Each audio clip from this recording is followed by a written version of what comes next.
EWS reservation హడావిడిగా తీసుకొచ్చి పార్లమెంట్లో ఆమోదింపజేసింది ఇదే ప్రభుత్వం. మరి ఆ రోజు ఆమోదించినప్పుడు ఈరోజు బీసీ రిజర్వేషన్ ఆమోదించడానికి ఎక్కడ అడ్డం వస్తుంది? ఏ అడ్డంకి వస్తుంది? ఇది మనం ఆలోచించాల్సిన అవసరం.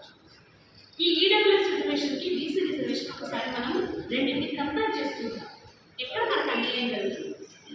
మనం జనాభాలో 56% ఉన్న బీసీలకేమో 42% రిజర్వేషన్ ఇవ్వడానికి ఎంత కష్టమవుతుంటే, ఈరోజు దేశవ్యాప్తంగా తీసుకున్న జనాభా లెక్కల్లో ఓసీలు ఉన్న శాతం ఎంత అంటే 88% మాత్రమే.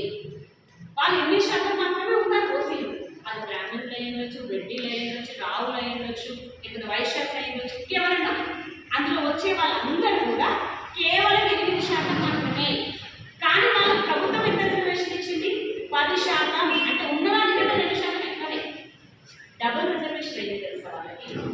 ఓపెన్ కేటగిరీలో ఈరోజు ఉద్యోగ అవకాశాలు చూస్తే ఓపెన్ కేటగిరీలో మీరు ఇప్పటికీ చెక్ చేయండి. ఓపెన్ కేటగిరీలో దాదాపు ఓసీలను సెలెక్ట్ చేస్తారు. ఎందుకంటే మిగతా రిజర్వేషన్ ఉన్నాయి కదా, అందుకనే ఓసీలనే సెలెక్ట్ చేస్తారు. దాంట్లో కూడా ఎస్సీ ఎస్టీ బీసీలు ఎవరు ఉంటే మనం రిజర్వేషన్లో పడేస్తున్నారు. మొన్న గ్రూప్ 1 గొడవ కూడా అదే. గ్రూప్ 1లో కూడా జరిగింది అదే. ఎస్సీ ఎస్టీ బీసీలను రిజర్వేషన్లలో ఇచ్చేసి మెరిట్ ఉన్నా, ఓపెన్ కేటగిరీలో వచ్చేంత మెరిట్ ఉన్నా వాళ్ళని రిజర్వేషన్ కింద పడేసి ఓసీలు ఎవరైతే ఉన్నారో వీళ్ళకి రిజర్వేషన్ లేదు కాబట్టి అందరికీ ఓసీలు ఇచ్చేస్తారు. ఆ లెక్కన చూస్తే మొన్న గ్రూప్ 1 మీకు కావాలంటే ఇప్పటికీ వెబ్సైట్లో ఉంటుంది, తీసుకొని చూడండి. 170 మంది ఓసీలు సెలెక్ట్ అయ్యారు. ఎంత? 573 పోస్టులలో 172 మంది ఓసీలు సెలెక్ట్ అయితే బీసీలు 203. చూడండి జనాభా ఏంటి, వచ్చిన పోస్టులు.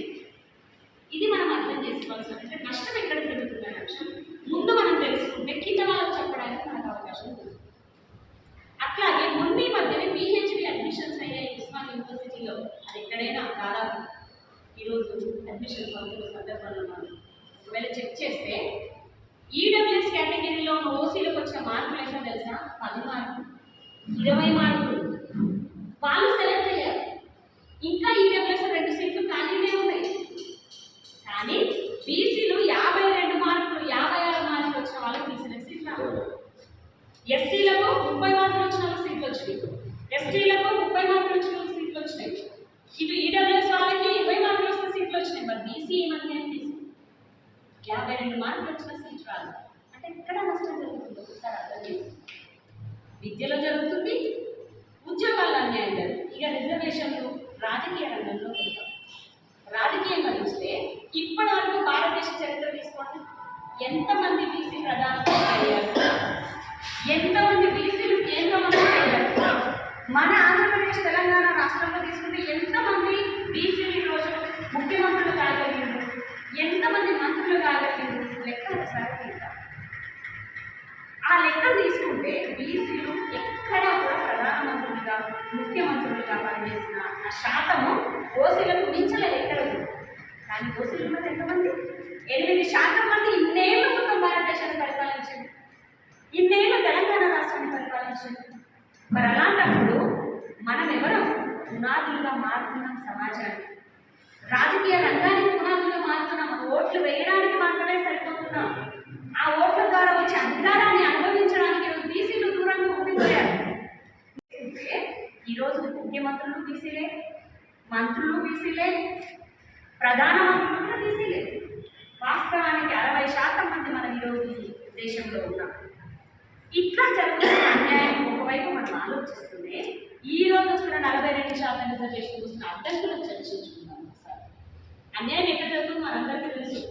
ఇంకోటి సామాజికంగా జరుగుతున్న అన్యాయంలో మీరు ఇప్పటిదాకా చెప్పింది కులాల మధ్య వస్తున్న కొట్లాటలలో కావచ్చు, మిగతా వాటిలో కావచ్చు, విలేజ్ కమిటీల నుంచి మనందరినీ బహిష్కరిస్తున్న పరిస్థితులు మనం చూస్తే పై వైపు చూస్తేనేమో ఓసీలు ఉన్నారు, కింద వైపు చూస్తేనేమో ఎస్సీ ఎస్టీలు ఉన్నారు. ఇటు ఏం మాట్లాడినా వీళ్ళ నుంచి మనకు అట్రాసిటీ కేసులు పడతాయి బీసీల పైన వాళ్ళేమో నువ్వు బీసీలో నువ్వు మా దగ్గర వాడు తొక్కేస్తాడు. మధ్యలో ఉన్నాడు ఏం కావాలి? అడకత్తలో పోక చెక్కాలి అంటారా? అడకత్తలో పోక చెక్కాలి. ఇటు నుంచి ఒత్తిడి, ఇటు నుంచి ఒత్తిడి. బతకలేము, కిందకు పడలేము, పైకి పోలేము, ఎక్కడికి పోలేని పరిస్థితి బీసీ. సామాజికంగా చూసుకున్నా, రాజకీయంగా చూసుకున్నా, ఆర్థికంగా చూసుకున్నా, విద్యాపరంగా చూసుకున్నా, అన్ని రంగాల్లో ఈరోజు భారతదేశాన్ని నడిపిస్తున్న బీసీలు వెనకబడిపోతున్న పరిస్థితి. దీనికి పరిష్కారం ఏంటి? రిజర్వేషన్ మాత్రం పరిష్కారం. ఒక్క రాజకీయ రంగంలోనైనా రిజర్వేషన్లు కాదు, అన్ని రంగాల్లో రాదు. రాజకీయ రంగంలో కేవలం నువ్వు లోకల్ బాడీ ఎలక్షన్స్ ఇస్తే ఏం లాభం ఉంటుందా? సర్పంచులం అయితే మేము ఊరు మట్టుకు మేము నిర్ణయాలు తీసుకుంటాం, అందులో మేము మార్చేది ఏమీ లేదు. సర్పంచం అయితేనేమో ఎంపీ ఇస్తాము, జడ్పీ ఇస్తాము. ఇది మీ కింద పనిచేయడం కోసం, పైన ఉన్న మంత్రుల కింద, ముఖ్యమంత్రుల కింద పనిచేయడం కోసం మేము బంధువులుగా ఉండాలి. మళ్ళీ కేవలం కింద ఇచ్చిన రిజర్వేషన్స్ చూసుకుంటే అన్ని రకాలైన రాజకీయాలలో కూడా బీసీలకు రిజర్వేషన్స్ ఇవ్వాల్సిందే. ఎందుకు ఇవ్వాలనుకున్నాం? మేమంతా జనాభా ఉన్నాం, మేమేమో ఓట్లేసుకుంటాం కాబట్టి మనకి ఇవ్వాల్సిందని అడుగుతున్నాం. అది మన డిమాండ్ తప్పేం కాదు కదా. ఒకటి, ఈరోజు కేంద్ర ప్రభుత్వం తీసుకొస్తున్న ఒక 2 అంశాలు మనం ముందుకు ఏమంటుంది కేంద్ర ప్రభుత్వం అంటే, కేంద్ర ప్రభుత్వమా లేకపోతే కొంతమంది శక్తులా మాట్లాడే మాటలు ఏంటంటే, బీసీలలో గంట మైనారిటీలను మీరు ఎందుకు చేర్చిండ్రు? ఇది ప్రధానమైన చర్చ. దీని వెనకాల చాలా పెద్ద కుట్టు తాగింది, పెద్ద రాజకీయం తాగింది. ఇది మనం అర్థం చేసుకోకపోతే ముందు తెలియలేదు. మైనారిటీలను ఈరోజు కొత్తగా చేర్చిండ్రా? నాకు తెలిసి దర్పల్లి సాయి వైపాలన్న ఐడియా ఉంటుంది. ఇలా కొత్తగా మైనారిటీలు చేర్చిండ్రా బీసీలలో? ఎన్నో వేల అధికారులు మీ సమస్యలు పట్టించుకోవట్లేదా? నెలల తరబడి మిమ్మల్ని ఇబ్బంది పెడుతున్నారా? మీ సమస్యకు ఎవరు స్పందించట్లేదా? సమస్య ఏదైనా ఎక్కడి నుంచైనా వెంటనే క్యూన్యూస్ కాల్ చేయండి. మీ తరఫున మేం బాధ్యత తీసుకుంటాం. కాల్ చేయాల్సిన ఫోన్ నెంబర్ 8499019921. పబ్లిక్ వాయిస్, సామాన్యుడి ప్రశ్నాస్త్రం. ప్రతి గురువారం ఉదయం 10 గంటలకు మీ క్యూన్యూస్ హెచ్డీలో నవంబర్ 6 నుంచి ప్రారంభం.